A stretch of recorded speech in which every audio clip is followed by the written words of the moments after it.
Welcome to another installment of Fail Forward Fridays. It's Malesela and Roche here with my co-host. Roche the guest No. on your show. Thank you so much for having me. But anyway, thanks. Fail Forward Friday. Yes. And I'm excited because for the first time, we are not in our usual Yes. spot. We are doing, in radio terms, we call it outside broadcasting. Yes. So we are recording at this amazing space. I love the space. It's really nice and It's intimate. quite cool.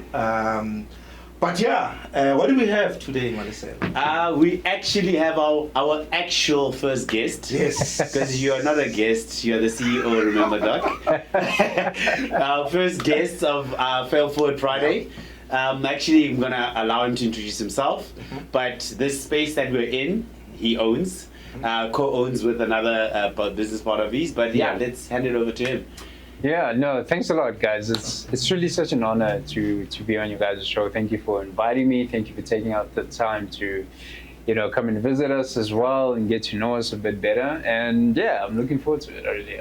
Who are you? We know you. They don't know you. Yeah, of course. That's not bad. So I go, my name is Dino. I don't go by it. It is my name, right? So Dino Madonsela. And like Malesela said, I am a partner in this business, the Dapper Den. We are a barber shop. And like I said, looking forward to it. Okay. Yeah. So take us through what we have here before we get into What is the Dapper? Yes, Dapper Den? The Dapper Den, right? Yeah. So look, I mean, if you hear the word Dapper, right, what do you think of? Doc, you don't ask Doc. That is the old generation. Ageism. Yeah, right. So I mean, you think of the word Dapper, you think clean, you think tidied up, you know what I mean? And then the den part as well, it was just a play on words with, we didn't want to use the word cave because essentially we do, our niche is on males, right? So we cut hair, in layman's terms. And we just wanted to make it into like a man cave. But the cave didn't sound too good, so we went with den, right? So just to tie it in there. So it's Didi. It's Didi. Didi, Yeah, Didi. Dapper Den, yeah. The Didi. Okay. Yeah. All right, and so today the topic is what? Men's hair. Well, it's not beauty salon, image. but yes, it's image. Image. I think image is the right word. Okay. Image, self-care, men, obviously, predominantly. Yeah. So it's quite interesting that, when I was growing up, cutting hair. Well, let me not expose my age, but anyway. So you would typically go out, On the roads. on the side of the road. Yeah. Not even. I promise you, Mali. I promise you. Oh Lord. They used to cut us with those manual. Yes, my dad used to have Those those. clippers. Those silver ones. Yeah. Those things are so. And they're so it's so they're so what's the word I'm looking for? Slow. Yeah. Because it takes like hours. And never mind the patches as well. It used to be like hair, right? So it never used to get like a very clean cut. Yeah. Oh, we've come far. And then the first time I had the clipper, the wall. oh my word, I thought I've arrived. I was still here, but I was like, this is it. Like you're actually exposing your age. Oh my word. But it's quite interesting how the industry has evolved. Yes. Yes. But more on the Dapper Den. Yeah. Where are you guys based, and how long have you been? So- If you want to come. Yeah. So we opened on the 14th of December 2024. That was our first and official operating day, trading day. Yeah. We were still trying to figure out what time to open, all of that. So we landed on 9 o'clock. So during the weekends, or let me rather say from Thursday to Sunday, we open at 9 o'clock in the morning, all the way up until 6 o'clock.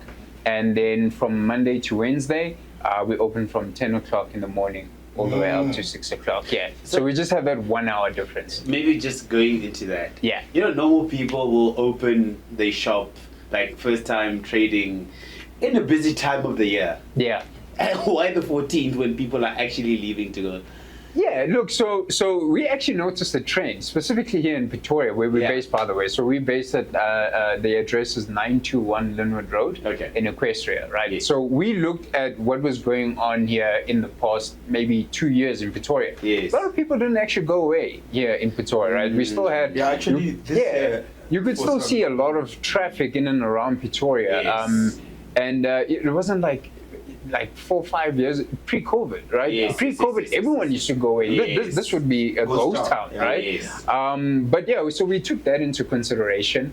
And for me, the 14th was perfect because it's the 2 days before the 16th, right? Yes. And you know how South Africans love the 16th, right? Yes. So we wanted to make sure people come down to the Dapper Den, they get a fresh haircut, they can enjoy the 16th in confidence and looking dapper. So that's why we chose the 14th in particular. It so happened that the 14th was a Saturday, which is great, right? So where we are situated, there's a car wash here in the center as well. So, you know, when the car wash is busy, it's good business for us as well. So typically, again, Saturday is when most people take their cars to get washed. So yeah, there was a little bit of thinking behind when to start out. Yeah. So we are what? By next week, Thursday, it will be full 2 months. 2 months. Yes. Yeah. Full 2 months on Valentine's Day. Can you believe it? Wow. Okay. Yeah. And tell us, how has it been? Yeah. Yeah, it's been very interesting. I think we'll touch on Have you done this before? Have you done No. So maybe let me get into that before I answer how it's been, right? So no, I've never done this before. And I'm going to be a little bit vulnerable now. Yes, this dream this actually... is why we are here. Yeah. So this dream actually started in COVID, coincidentally. And a lot of my market research as well that I've done actually after COVID. So I didn't focus a lot on the beauty industry in terms of my market research. I didn't actually go into pre-COVID. I actually started looking at it after COVID because now I wanted to see, okay, there's a couple of businesses that haven't survived through COVID. A majority of a lot of them being, beauty salons and hair salons and all that. And how those who could make it out, how did they make it out? And if they made it out, or those who battled in that time, how did they actually pick themselves up from that? Yes. Right? So, but anyway, so the passion actually started in COVID. We were down in Cape Town. I was newly married. My wife and I were down in Cape Town. And I just started with a new company that failed backwards, not forwards. I started with a new company. It didn't survive COVID, unfortunately. Yeah. So needless to say, I'm in a brand new city with brand new people. I know no one. We know no one. Obviously we couldn't go out, right? From, I think it was the 21st of March? Yeah. Yes. If I'm not mistaken, up until like late May-ish, we couldn't go anywhere, right? It was initially 21 days. Yeah. But then it was extended. Yeah. And so my hair was growing, guys. And I was missing those silver clippers from back in the day because, and I decided, no, I can't carry on like this because before COVID, I'm a person who gets a haircut each and every single week. People that know me, I've always got a haircut. Every single week I go to my barber, I get a haircut.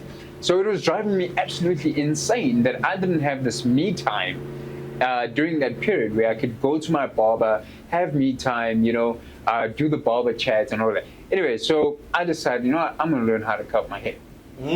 And the first time I cut my hair was an absolute flop because I wanted to do a tapper fade, and I watched a couple of YouTube videos.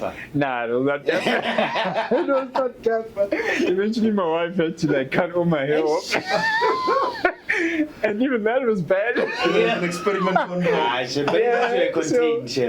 Anyway, so look, and I enjoyed the process, right? I enjoyed the process, so I decided then that I'm actually gonna try my best to learn the skill, every week, right? Yeah. So every weekend during COVID, I would take the clippers. I bought cheap clippers from Clicks, and I used to cut my hair. And I think for the first 3 or 4 times it was absolutely horrible.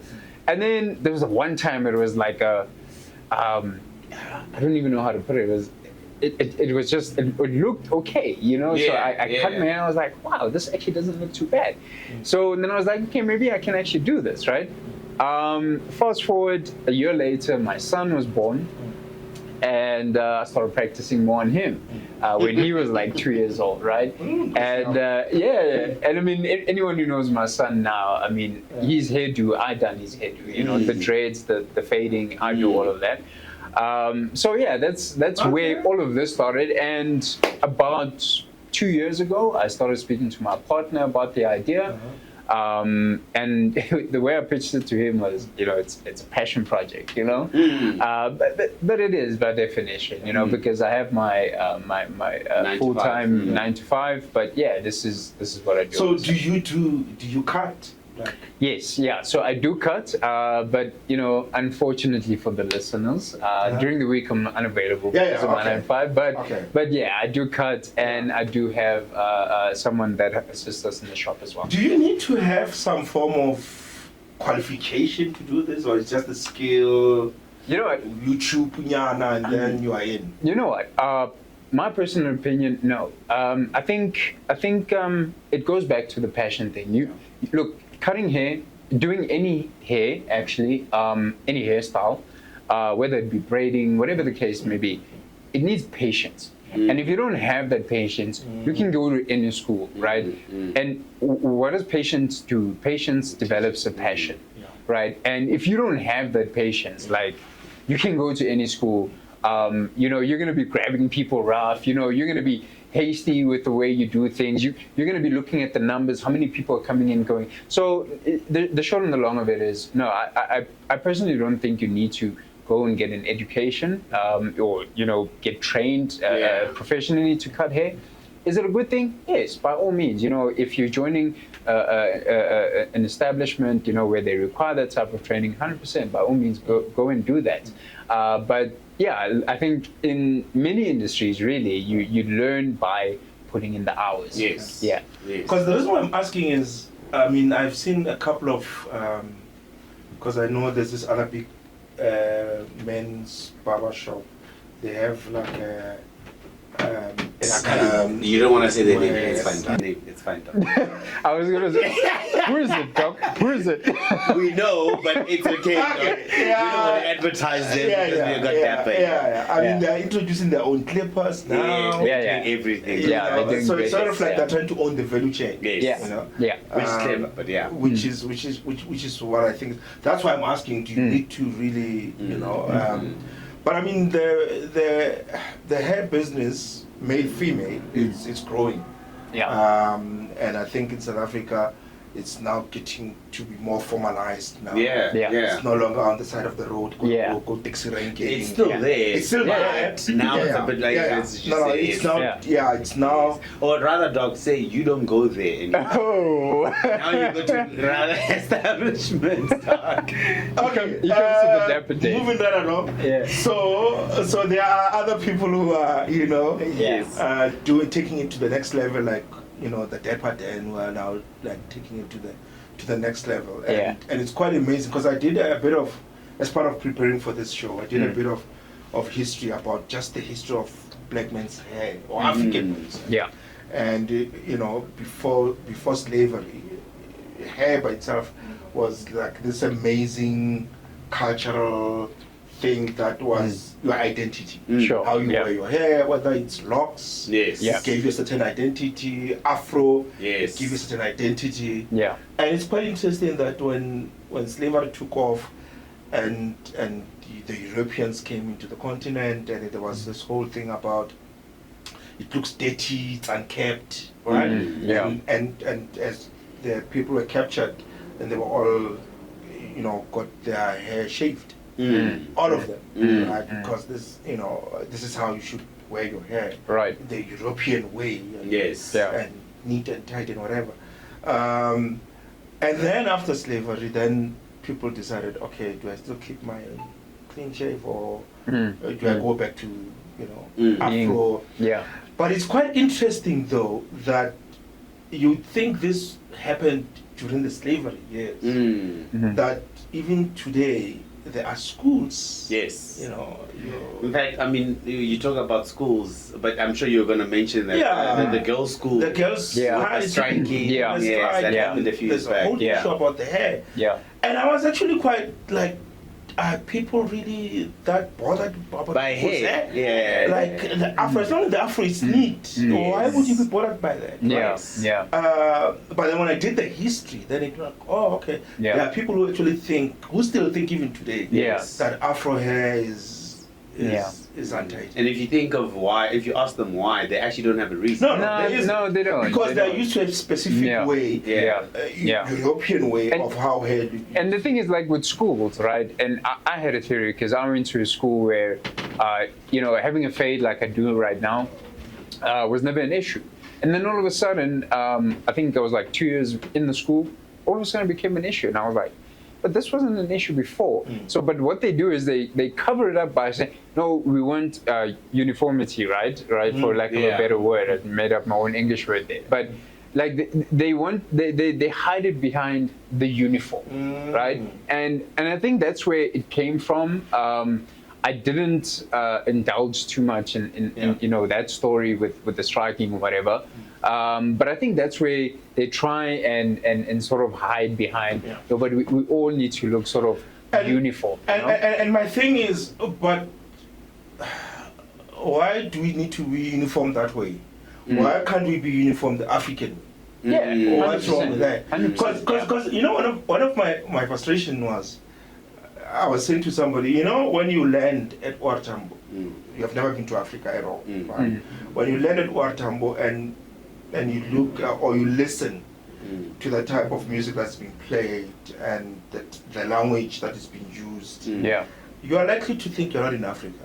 Yeah. Sure. Because everything's been so westernized. Sure. So westernized, right? Right.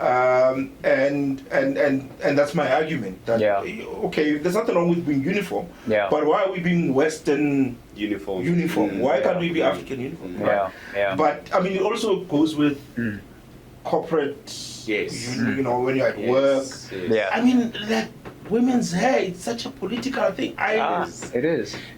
So that's very true. It's very interesting you guys say that.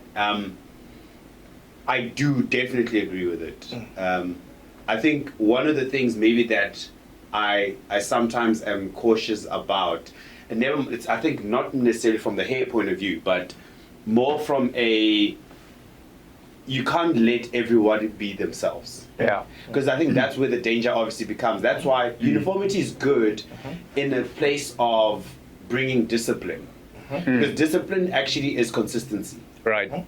Right? And yes, the hair movement has gone maybe a bit too far in that sense, right? Yeah. But to a certain extent, it is true. You shouldn't, hair should only, I think my thing is, hair should be hair. Yeah. In the sense that it is neat, Right. but it's not defining what neat is, but it's more consistency. Look, hair is consistent. So, and I mean, it also depends on where you as a person, what's your demographic, where you operate in life, right? Yes. Because, for instance, I think if you had like a, blue and orange colored hair, and you go in an interview at a law firm, they might a corporate identity that they use. Yeah. You understand? So look, ultimately, guys. I mean, and we could have this debate the whole evening, right? Yeah. But ultimately, it's about who you are as a person, and also it's about understanding where you operate as well. Yes. If you wanna. Unfortunately, guys, this is the world that we live in, right? And we try not to box ourselves in, but at the same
that guy religiously. Like, in fact, he was a bit more expensive than the guys that I usually would go to. Yeah. But I liked him because it was alone. Yeah. And funny enough, it was at a shopping complex, and in that space, he shared the space with.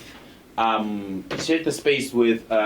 lady that did nails, a lady that did hair, or two ladies that did hair, and other people that, and another lady, I forgot what other thing, but it was like a beauty, you know? Yeah. And funny enough, they then closed down out of nowhere. And like, I went to this guy on a Friday.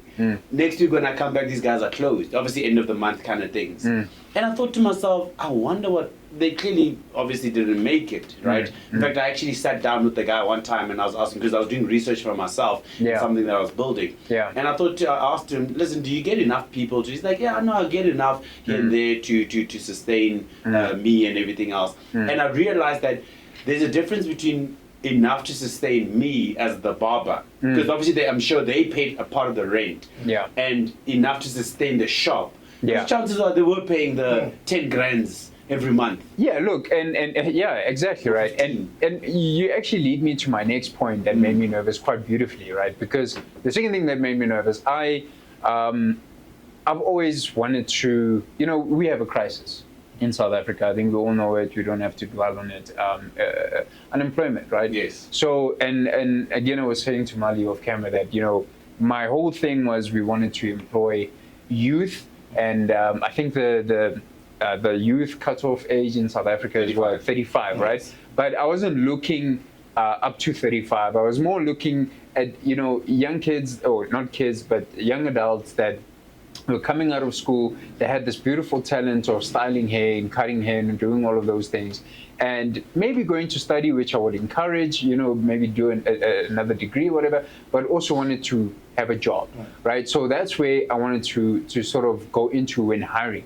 And I think the second thing that made me most nervous is actually the hiring itself, right? Because at my 9 to 5, I've hired a lot of people, and it's easy because I know what to look forward to. You know what I'm saying? I'm a self-taught barber, and I want to hire a professional so that my clients get the best service possible.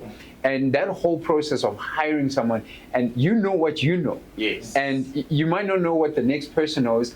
You know, you let them cut your hair, he might get it right that time. And then the next time. And then the next time with the next person, and God forbid it's a client, and he doesn't get it right. So that was very nerve-wracking. So how does the interview go? So you put someone here and they can't. How does it work? Or is it like a... I think anyone would agree that when you go to a barber and bring a portfolio of... No, look, I mean, you know those people on the streets and they show the pictures. Which one? Yeah. Which one do you want? And some American. You want to get like Usher's haircut or something.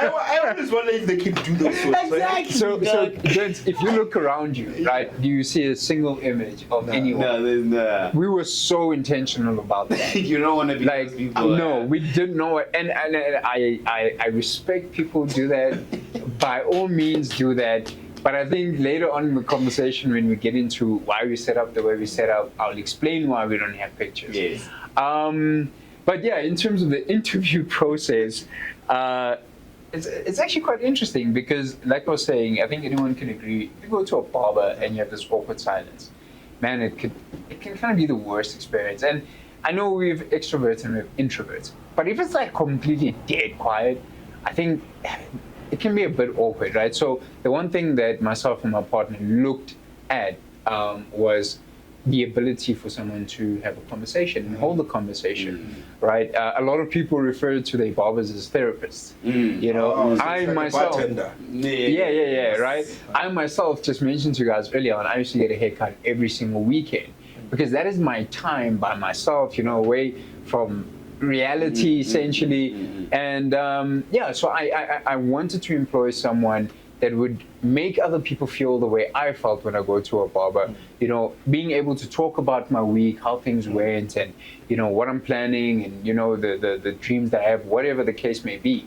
And you'll find a lot of the barbers actually get into that as well. You know, and then you start asking them questions, and then they tell you about their life story, and then it just becomes this safe space, this safe haven, this safe community Yes. where you can come, you know, maybe not as excessively as me, but you can come whenever you want to come periodically, and you can have that conversation with me. Okay. So that was the second.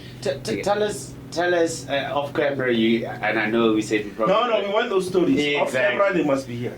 Tell us the story of your hiring. here Because for there's that. hiring that you have, and there's the process of hiring. We want to hear the process. Yeah, look, so finding the talent was challenging. Yeah. Look, we have positioned ourselves, or we are trying to position ourselves in the market. And I'm saying trying because we're just a month or nearly 2 months in, right? So we're trying to position ourselves as being able to experience getting a haircut, not just coming in and removing hair. Yes. Right? And we had to find someone that would make people feel good, right? So what do? You come in. I don't know if you guys can smell the aroma inside the shop, right? We've got a fragrance that we, you know, continuously spray in the shop. You know, you get greeted at the door, you get shown where to seat. The guy asks you, what do you want to do? He cuts, right? And after that, you go to the basin there, you get your hair washed. If you've got time, part of our pricing, you know, it comes as a package in our pricing. You can get a face scrub as well. There's certain products that we use for a face scrub. You get hot towel therapy, you know, and those are for people like me who come to the barbershop to actually just relax. Sometimes people just want to come in, remove hair and go, and that's fine as well. But we wanted people to experience getting a haircut, not just coming in, removing your hair, and then there you go. You know what I mean? So yeah, hiring. It was difficult, right? Because we had to find this person, and yeah, Go there. Hold anything back. my attorney is gonna listen to this. I tried to stay away from it. Please. Yeah, you can blame it on us. But yeah, look, I mean, look, it had to be the right fit for what we were trying to do, and for our personal experiences and how we wanted our customers to be treated. And unfortunately, we've experienced The opposite. quite the opposite of that, you know, and that's not something we could have accepted, purely because, I mean, this is a brand new brand, and I keep referring to it as a brand because people need to understand you can get your hair cut anywhere, right? You need to choose the brand that you want to be associated with, right? So yeah, I'm gonna digress now, but anyway, back to the point. So we had to find the person that was gonna fit the brand, be dapper, you know, make people feel good, make people when they walk out of here look good as well. And yeah, it was a challenge. I must say, the first 2 times we tried it, didn't work out too well. But I like but we got it right. Just give us a picture of the first versus the second, because there was 2 different things that happened there. Yeah.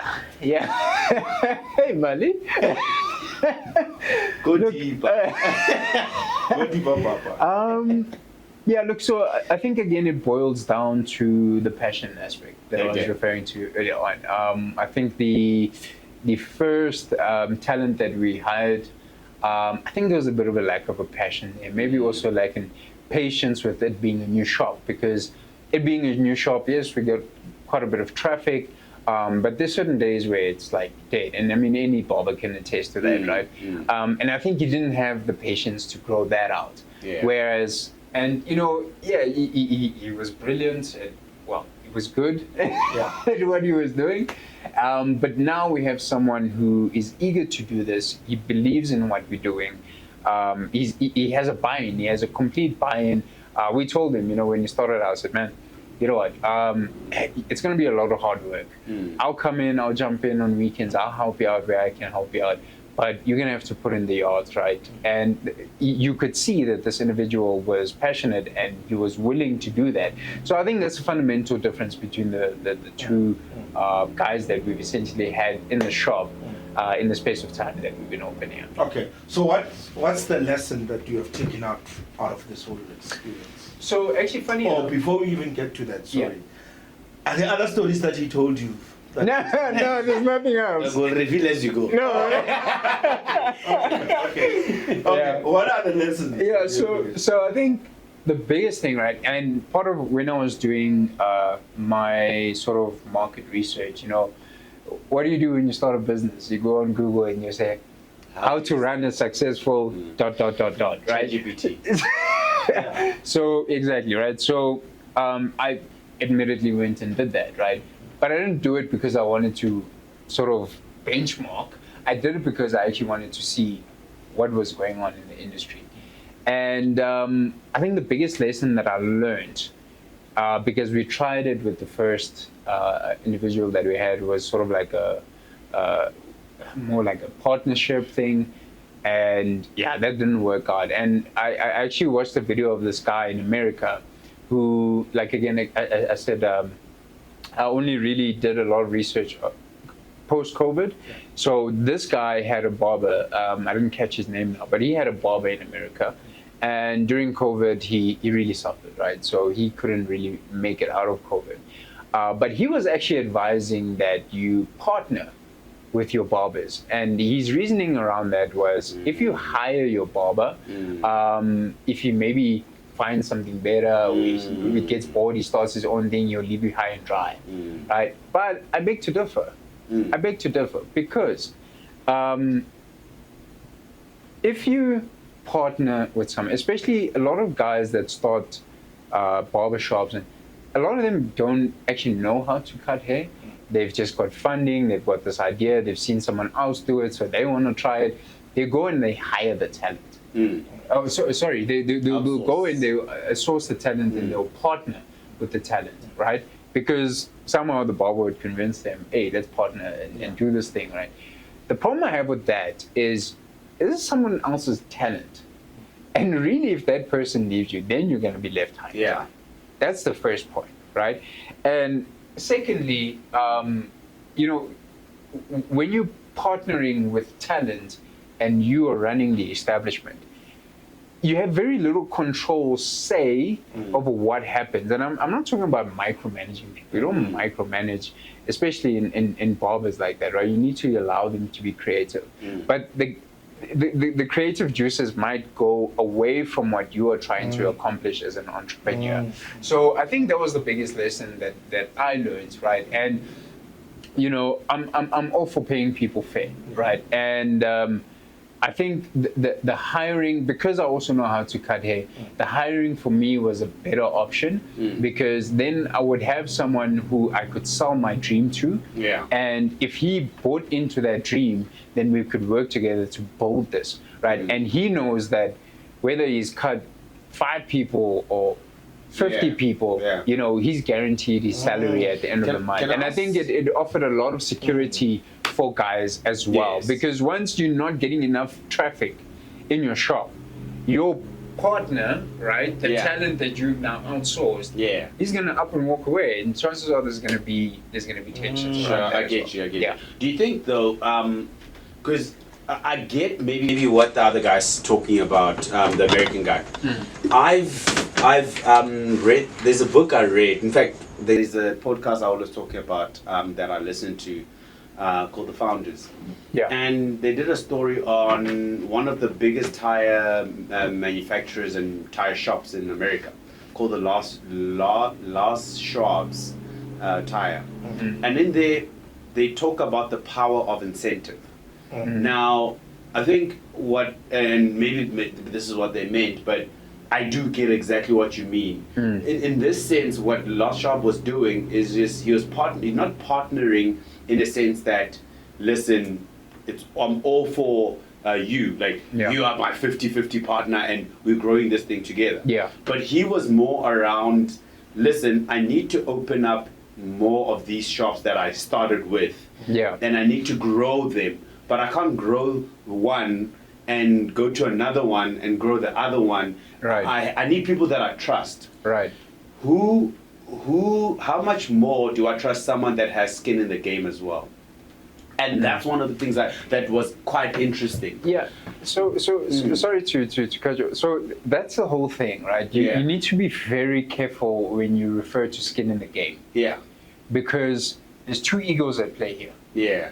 There's a guy, the American guy, who's got capital and who's got whatever motivation to start a barbershop. Yeah. And then there's a guy who's actually the talent. Yeah. Right? So both of you are investing something. Yeah. So what do you refer to as skin in the game? You get what I'm saying? Because the guy with the capital is gonna feel like, hey, I'm the one with the skin in the game here. Yeah. You know, I'm just partnering with you because you have the talent. Yeah. And the guy with the talent is gonna be like, but you're nothing without me. Yeah.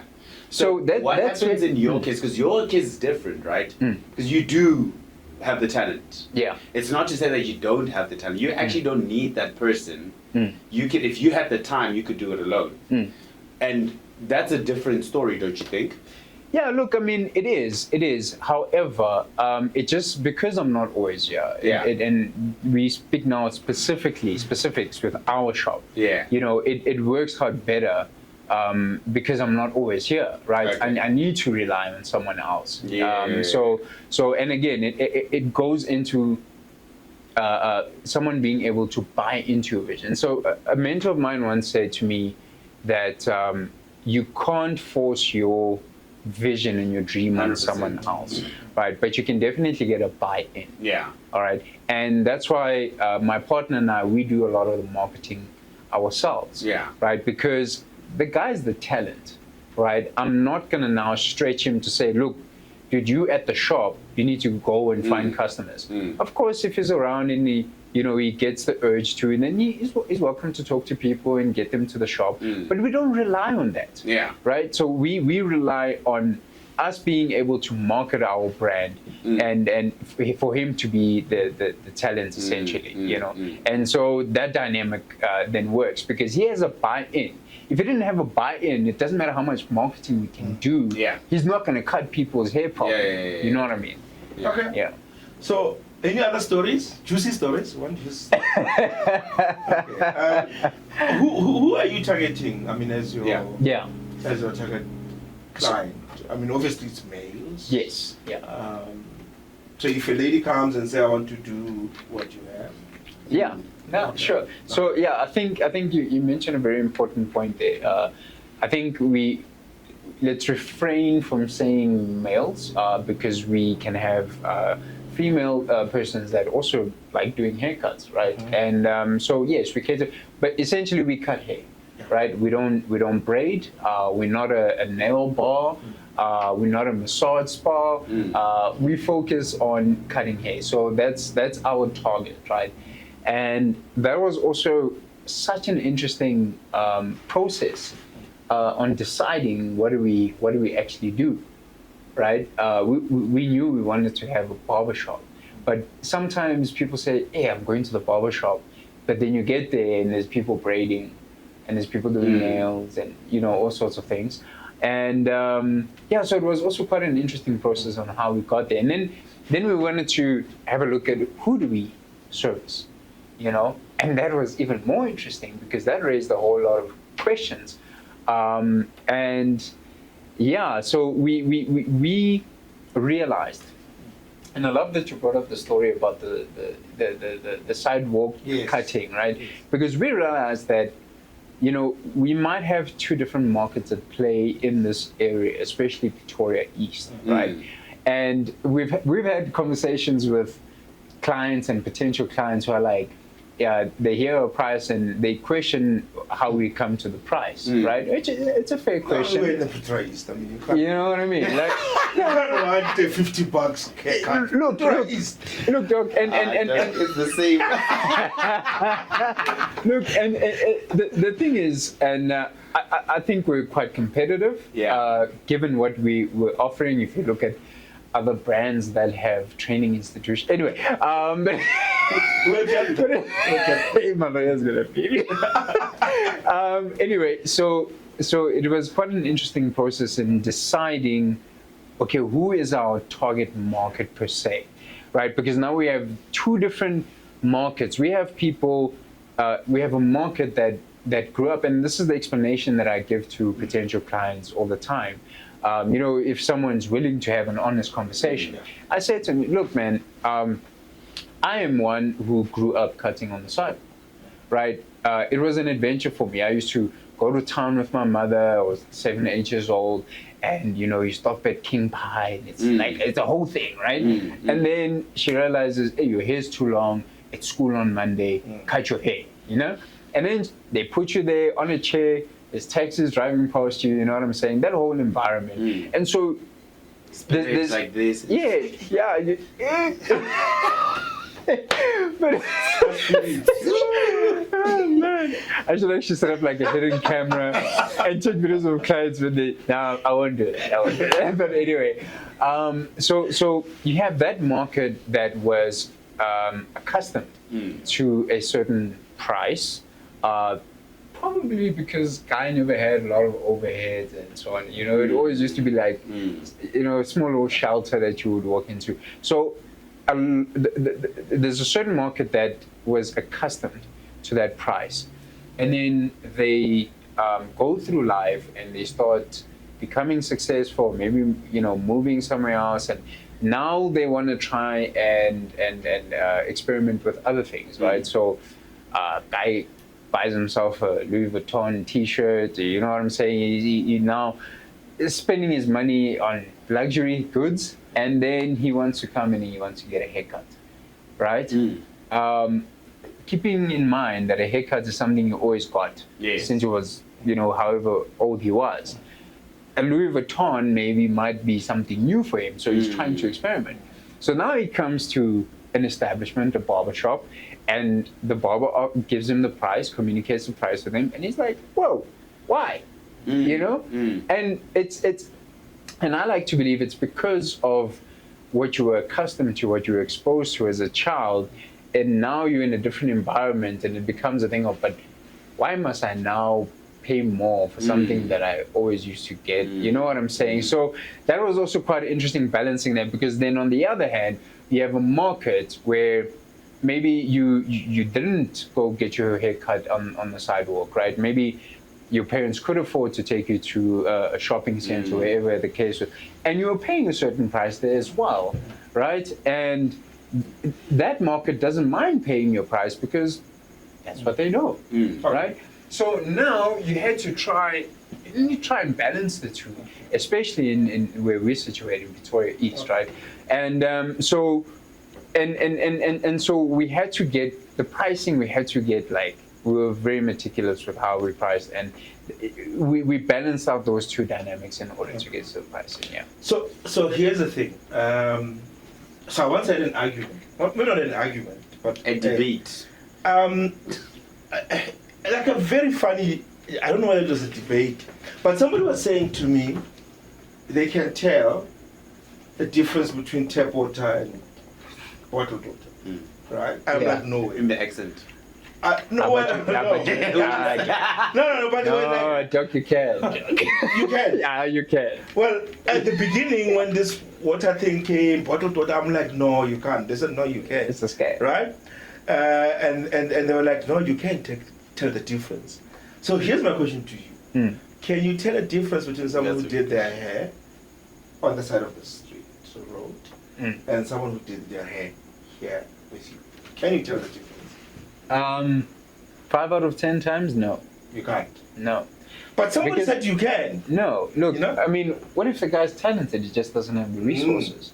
So a guy on the sidewalk might be extremely talented, maybe just not driven enough to go bigger, maybe doesn't have the resources. So hence I'm saying, it's 5 out of 10 times, you probably won't tell the difference, Quite frankly, where I used to get my haircut, my previous barber, he didn't do any less of a job as what my guy does now. Yeah. And I used to pay a slightly lesser price there.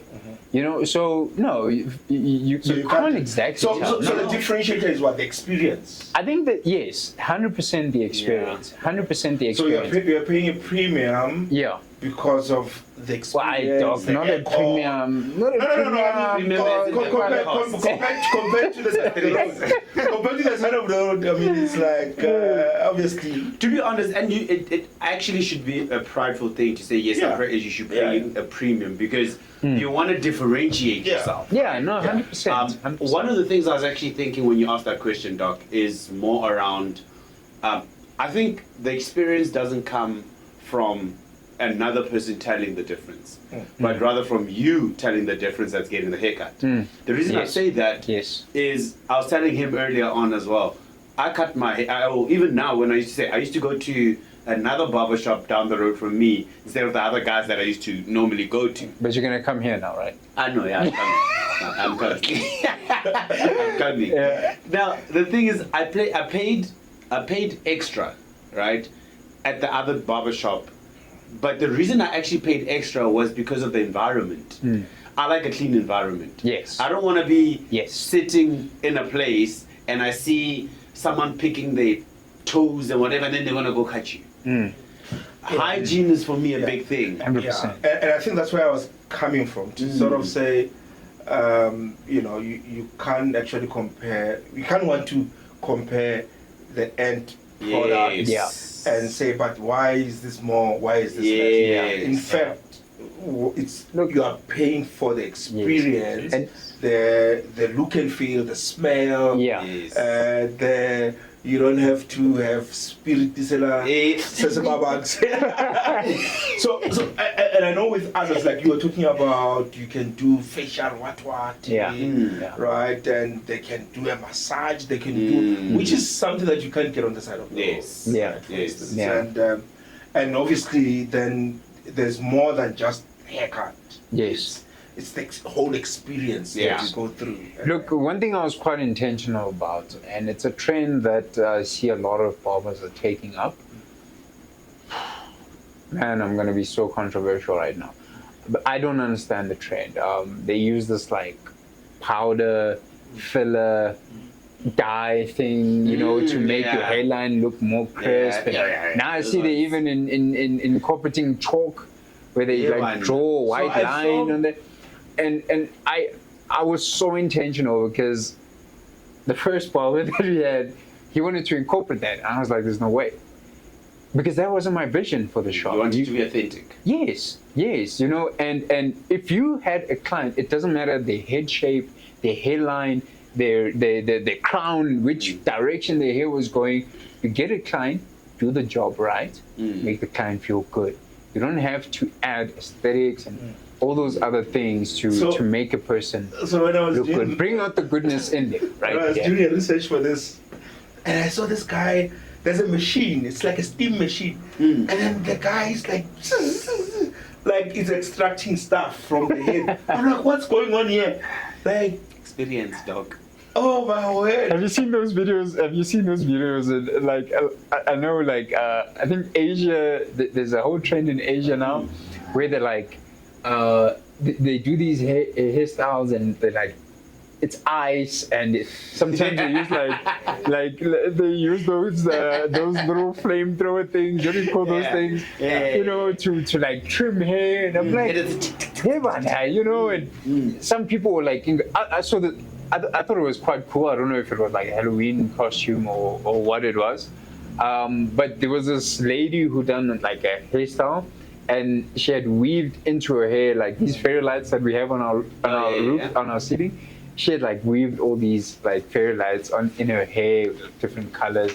So yeah, people go to extremes with hairstyles. I guess what's the amazing thing. I guess maybe going into closing in a way.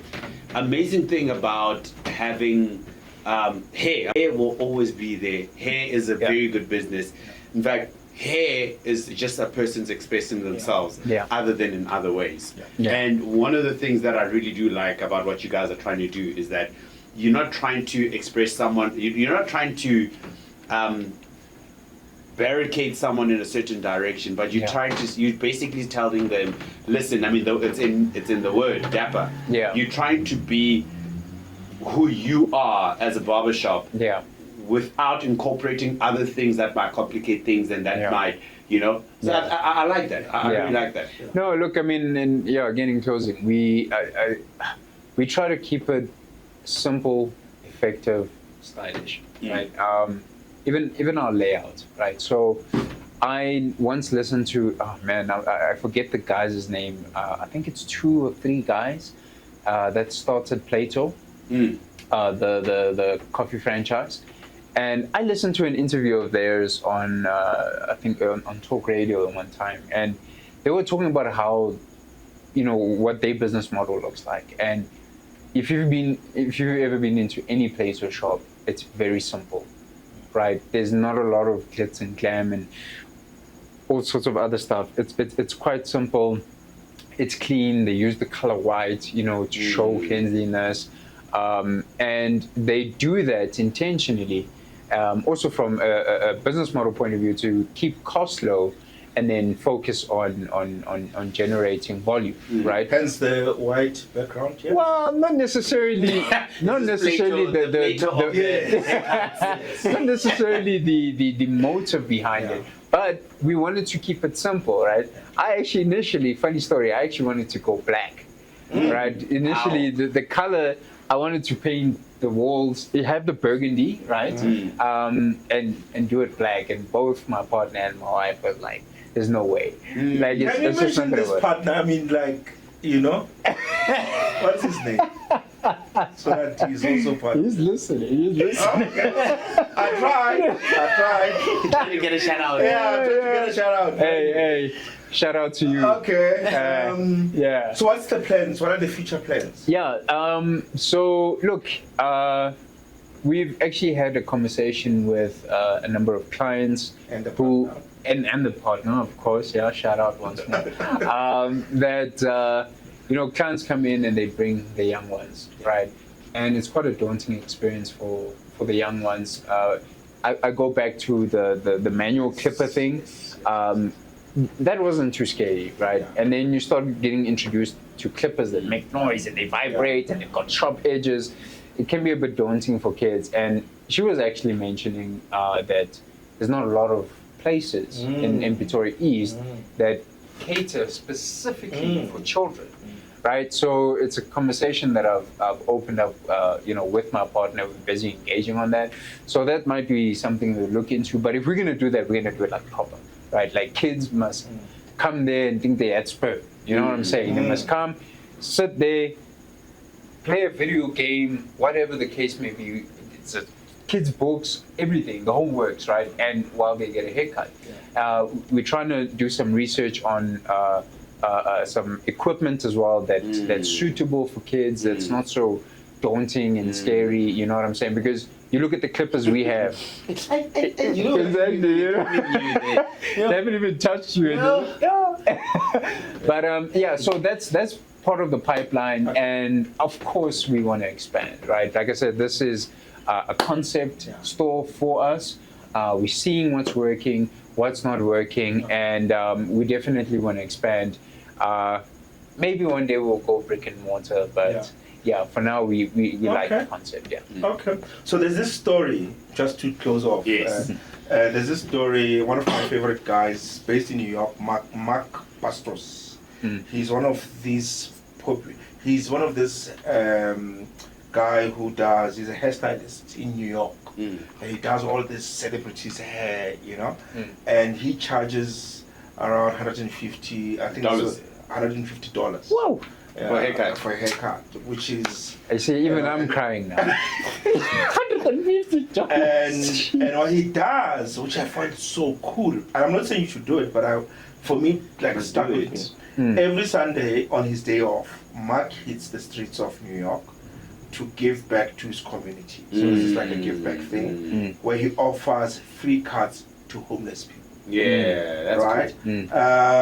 And I mean, I saw the pictures. Like he would go, he would have, I suspect, this battery operated Yes. and he would just go in town, whatever, looking for homeless people. Yeah. And That's beautiful. Can I do? I've seen and when you beautiful. see the pictures, man. Wow. And he has this. He goes with this. This is very cool. The capes. Yeah. And he just close and then he just cuts. Oh wow. This is This is extreme makeover.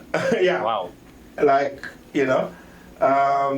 Sure. this is. Oh, I've actually seen this one. Yeah. I actually have seen this one. Yeah, I've seen this video on So he Instagram. goes, for homeless people, he just cuts there. Yeah. Wow, this is Fun. absolutely beautiful. Yeah. Absolutely. Mandela Day, an idea? Yeah, I'm just throwing it out there, 100%. 100%. doing work that matters. Yeah, absolutely. But yeah, absolutely. is this a pot? Yeah. This is the pod, Doc. Yeah. Yes. Thank you so much. So is it forward or backwards? No, this is forward. Ah, there we go. This is There we go. Yeah, forward. No, it's just that you didn't give us the full story. But from what I've heard, And the partner. but yes, anyway. from what I've heard, you have been failing forward, which Yeah. is good. It's only been Yeah. a month and a half, Yeah. and I feel like Yeah. you've learned so much Yeah. in this time Yeah. that it's actually just gonna get better. Yeah, and we wish you all the best, man. Yeah. Thank And may people you, from guys. the Pretoria East, Yes, not far east, but east. not for, yeah, well, Not yet in the far east. yeah, you know. Yeah, the east, But the yeah, west, we want the to wish you all north. the best, man. And this Yeah. is quite amazing. And we Thank you. just pray that it grows from Yes, strength to it strength. multiplies. Yeah, and multiply, you know. Yeah, yeah. And yeah. Yes, Um, from us here at Dapper, the Dapper Den. the Dapper Den. Not cave. Not cave. Den. We just want to thank The you. Den. Yeah. We just want to thank you for a great Watch, episode. Subscribe, comment, Yes, comment, we comment, let you know your comment. views, Yeah. and And come visit us. Yes. Dapper Den, right? Come Yeah. visit. Come visit at the Absolutely. Dapper Den. Yeah. See you next week. thank you. Awesome. Thumb up.